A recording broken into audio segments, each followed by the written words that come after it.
acrescentando essa série de direitos, isso não digo de forma imediata, mas me parece que a longo prazo nós vamos caminhar para a situação atual dos Estados Unidos, da Europa, em que praticamente lá não existe a figura da empregada doméstica. Lá existe a diarista. A diarista vai lá, eu te contrato por 4 horas, a diarista vai lá e elas cobram inclusive em hora. O valor, o meu salário hora é X, ela vai lá, trabalha 4 horas, faz o que pode naquelas 4 horas, recebe o seu dinheiro e vai embora. Então, eu acho que nós caminhamos para uma situação como essa. semelhante. Para ser adaptada aqui no Brasil, especialmente nós aqui no Sul, vai levar um tempinho, claro, vai o levar mercado, uma certa dificuldade até equacionar. Exatamente, o mercado é que vai regulamentar, que vai disciplinar essa demanda, essas questões todas.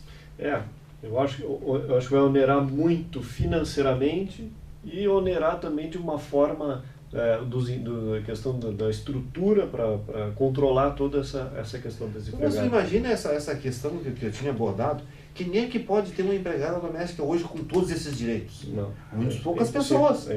Quem ganha mais de 15 mil reais nesse país? Uma infinidade muito pequena de pessoas. Então, acho que vai restringir, na minha opinião, posso estar enganado, acho que vai haver uma restrição no mercado de trabalho da empregada doméstica. Para nós concluirmos o primeiro bloco, com relação ao que o Dr. Luiz falou, eu vou lembrar aqui as palavras de um jornalista, não vou dar o nome dele até porque não, mas ele disse, com referência às empregadas domésticas, vai ser um luxo para poucos. Nós já voltamos. Comunicando Direito. Apoio Cultural JHS Advogados, Dr. Jairo Hamilton dos Santos, Avenida Assis Brasil, 6.203, Sala 204. Telefone 33 44 45 25. Asticom, Dr. Aloísio Martins e Doutora Ângela da Silva, Avenida Assis Brasil, 6.203, Sala 303. Telefone 33 40 59 20.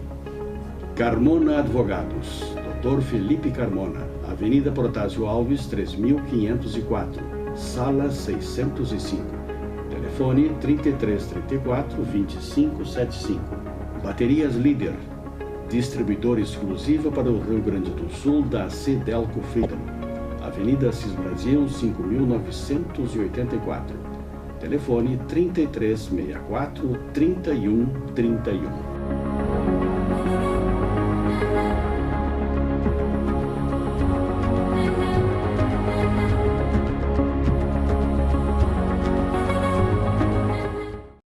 Estamos de volta com o programa Comunicando Direito da Confraria da Comunicação. Esse tema, doutor Aloísio e doutor Gustavo, é um tema polêmico, é um tema empolgante, até complexo. Então nós vamos, nesse segundo bloco, vamos ampliá-lo um pouco mais. Nós três sabemos, aqueles que são operadores de lei sabem também, que o empregado doméstico não é apenas aquele que presta serviço como empregada doméstica na casa, na residência.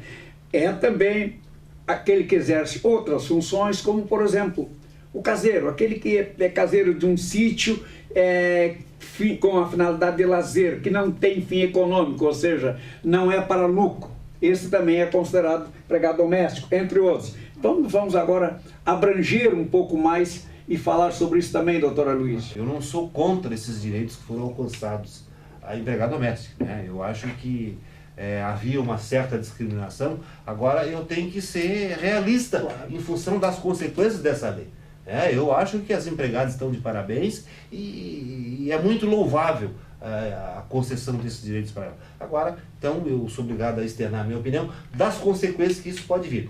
Agora, em relação a... Eu diria sobre isso, doutora Luiz, já cortei, que realmente é uma necessidade, elas merecem uma legislação adequada. Não era justo aquele trabalho, às vezes até semi-escravo, mas é complexo e a sociedade vai ter um pouquinho de dificuldade até se adaptar. Agora aquela questão que o doutor já estava falando em relação ao empregado que exerce função num sítio de lazer, a situação dele é a mesma, ele é considerado empregado doméstico, assim como também o motorista particular, assim como o motorista particular da pessoa física. Por exemplo, eu quero me dar um luxo, que eu não posso, né? Se eu quisesse me dar um luxo que eu não posso, de ter um motorista particular, se eu quisesse me dar o luxo de ter um motorista particular, esse empregado também seria doméstico, porque ele vai trabalhar para mim sem fins lucrativos, né? Ele dirigir o veículo para o meu deslocamento, não vai haver fins econômicos, né? E ele então também é considerado um empregado doméstico, assim como o jardineiro da casa, assim como o caseiro de sítio sem fins lucrativos. Eu não consigo, eu até acho também, sempre que se dá direitos a uma classe é bom, é uma boa coisa, mas o problema é que está onerando uma outra fatia da sociedade que eu vejo, como a gente está colocando aqui, que não tem como pagar, né? Então vai restringir muito esses empregadores, esses tomadores de serviço. E essa lei também, acredito que ela possa ser interpretada de forma analógica com outras funções, né? Claro, a cada dia surgem novas profissões, novas categorias.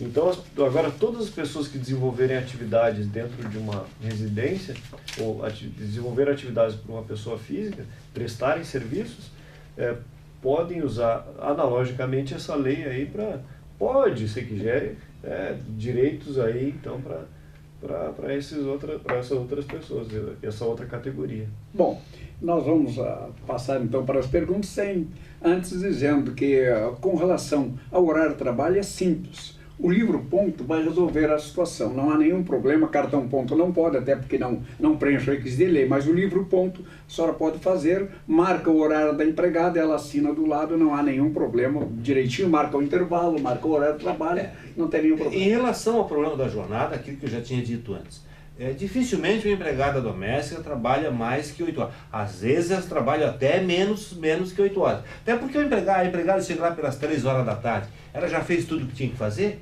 ela vai embora, vai ficar fazendo o que lá? É apenas uma adaptação da carga horária, o empregador vai ter que adaptar a carga horária. Em vez de chegar, como há pouco nós falamos, em vez dela chegar às 8 horas, começar o primeiro turno de jornada às 8 horas, começa às 9. Aí ela vai até 1 hora, serve o almoço, tem 1 hora de folga, no mínimo 1 hora, no máximo 2, normalmente 1 hora, e depois então faz o restante serviço, completa a carga horária de 8 horas, está liberado, não é isso? Eu acho que a questão essa aí vai se resolver que nem o caminhão das melancias. O caminhão vai andando, as melancias vão se ajeitando na carroceria.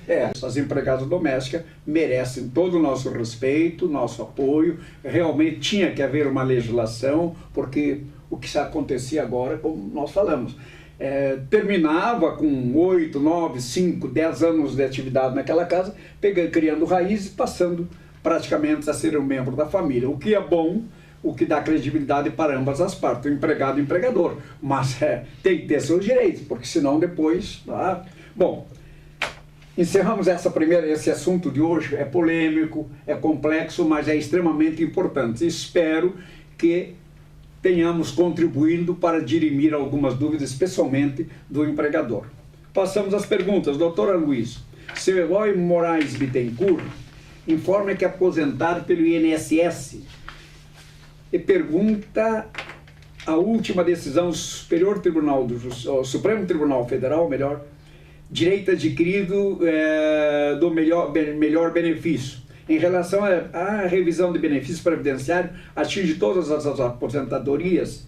É isso que ele quer saber. A pergunta dele ficou meio complexa, mas nós procuramos transmitir aqui, ler o que realmente nos é passado pela pessoa. Essa pergunta, eu acho que ela se refere a uma questão que o Supremo andou apreciando, andou julgando há 1 mês atrás, mais ou menos, que é o direito adquirido do melhor benefício. Então, muitas pessoas têm dúvida se esse direito adquirido do melhor benefício se aplica a todos os benefícios em geral. Então, na verdade, ele não se aplica a todos os benefícios em geral. Ele se aplica a uma determinada situação específica. Ele se aplica para aquelas pessoas que tinham direito à aposentadoria e não exerceram esse direito e continuaram na sua atividade. Ele continuar na sua atividade, e quando for requerer o benefício lá adiante, o cálculo do benefício seria menor do que aquele se ele tivesse pedido há 3, 4 anos atrás, quando ele implementou as condições para fazer jus ao benefício da aposentadoria. Então, como é que isso ocorre? Essa situação assim, ela na prática, ela vai atingir muito poucas pessoas, porque via de regra, se eu atingir o direito à aposentadoria hoje, se eu continuar na atividade, via de regra, o benefício que eu vou obter lá adiante, 3, 4 anos depois, ele vai ser maior, via de regra. Ele vai ser maior porque vai diminuir o fator previdenciário, os salários vão ter um maior número de contribuições para integrar o cálculo. Esse direito ele vai atingir, basicamente, aquelas pessoas que acontecer alguma coisa de ruim na vida delas. Como, por exemplo, a pessoa hoje tem direito à aposentadoria. Aí ele resolve não se aposentar, ele quer continuar trabalhando, ele continua trabalhando. Aí meio ano depois, um ano depois, ele perde o emprego. E aí ele se obriga a trabalhar por um salário menor. E aí trabalha mais 3, 4 anos com aquele salário menor. Esse aí provavelmente, ele quando pedir aposentadoria alguns anos depois, porque aquele salário reduzido que ele passou a ter depois que perdeu o emprego, vai entrar no cálculo do benefício. Aí nessa hipótese, exatamente, aí nessa hipótese ele vai poder pedir o direito adquirido do melhor benefício da época que ele implementou as condições desse benefício. Então ela atinge uma determinada situação específica. Essa decisão do STF, ela é bem interessante, que finalmente eles vieram para buscar o que é melhor para o aposentado, né? É uma classe também que sofreu uma situação específica melhor para o aposentado, exatamente isso. Esse princípio, né, que eles chamam, essa decisão, ela resumidamente tem essa expressão do melhor benefício, né? Então eles sempre vão... É a questão também que fundamenta um pouco a questão da desaposentação, né? Eles fazem o cálculo e vê qual é o melhor para ele, então decide no sentido de ser da aposentadoria melhor. Claro que, como o doutor Aloysio falou, se ele vai para a rua, volta para o mercado com um salário menor, a média baixa. Mas se ele continua trabalhando, a tendência do salário é aumentar por causa dos dissídios e tudo mais. Então, realmente vai melhorar a aposentadoria dele. Doutor Gustavo, o seu Paulo Goulart, morador do bairro Azenha, manda uma perguntinha. Eu gostei da pergunta dele pelo valor que ele mandou. Eles fiz minha declaração de renda do ano de 2011 e declarei uma indenização trabalhista de R$157 mil. Fiquei sabendo agora que poderia ter descontado o valor referente aos honorários do advogado e do perito. Essa informação é verdadeira? Posso rever esse dinheiro agora? Certamente houve uma questão judicial, porque ele fala em advogado e perito, certamente uma reclamatória trabalhista.